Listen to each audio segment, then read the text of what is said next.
ഇന്ന് തന്നെ ഡൗൺലോഡ് ചെയ്യൂ. കാണൂ നിങ്ങളുടെ ഫേവറേറ്റ് ഷോസ്. ഞാൻ ചായ എടുക്കട്ടെ?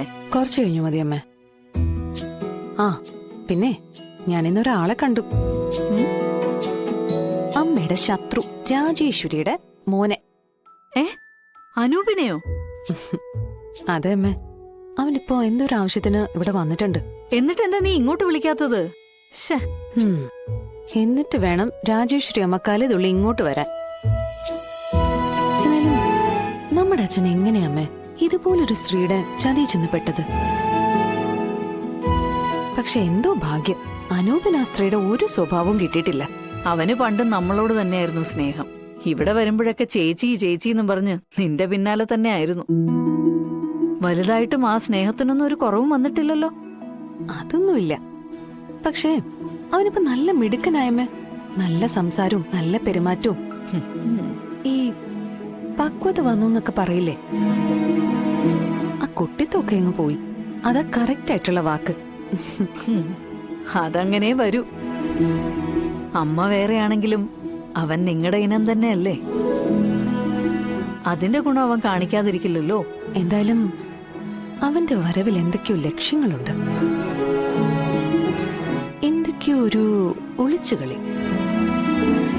ആ അതെന്താന്ന് അവൻ തന്നെ പറയട്ടെ. ഞാൻ ഫോൺ നമ്പർ വാങ്ങിച്ചിട്ടുണ്ട്, നമുക്ക് വിളിക്കാം.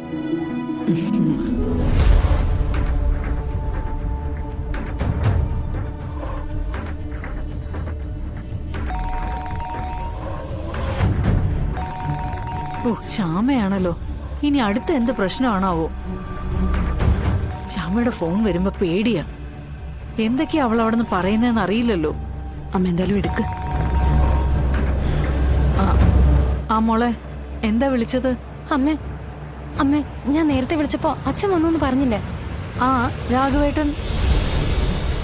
അമ്മ, അച്ഛൻ എന്തോ ഓർമ്മ പെശക് സംഭവിച്ച പോലെയാ സംസാരിക്കുന്നെ. വീട്ടിൽ വന്ന് സത്യാമ്മയെ തിരക്കുന്നു, ചവറൊക്കെ വാരിക്കൂട്ടിട്ട് കത്തിക്കാൻ പറയുന്നു. പഴയ പോലെ സ്വന്തം വീടാണെന്ന് കരുതി ഓരോന്ന് ചെയ്യുവാ. ഇന്നിവിടെ ഇപ്പൊ മറ്റാരും ഇല്ലാത്തത് ഭാഗ്യം.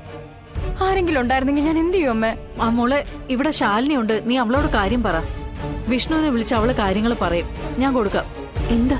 അത് രാഘവേട്ടൻ ശ്യാമയുടെ അവിടെ ഉണ്ട്, എന്തോ ഓർമ്മക്കുറവ് പോലെയൊക്കെ പറയുന്നുണ്ടെന്ന്. ശ്യാമേ, എന്താ എന്താ ഉണ്ടായത്? അച്ഛൻ എപ്പോ അവിടെ എത്തി? കുഞ്ഞിച്ചി, അച്ഛൻ വല്ലാത്തൊരവസ്ഥയിലാണ് ഇപ്പൊ ഇവിടെ വന്നിരിക്കുന്നത്. ഇവിടെ വന്നിരുന്ന സത്യാമ്മയൊക്കെ തിരക്കുക. സ്വന്തം വീടെന്നുള്ള രീതിയിൽ അച്ഛൻ ഓരോന്ന് പ്രവർത്തിക്കുകയൊക്കെ ചെയ്യുന്നത്. ആ ഉപേന്ദ്രനോ സുസ്മിതയോ ഒക്കെ വന്നാൽ വലിയ കുഴപ്പമാവും.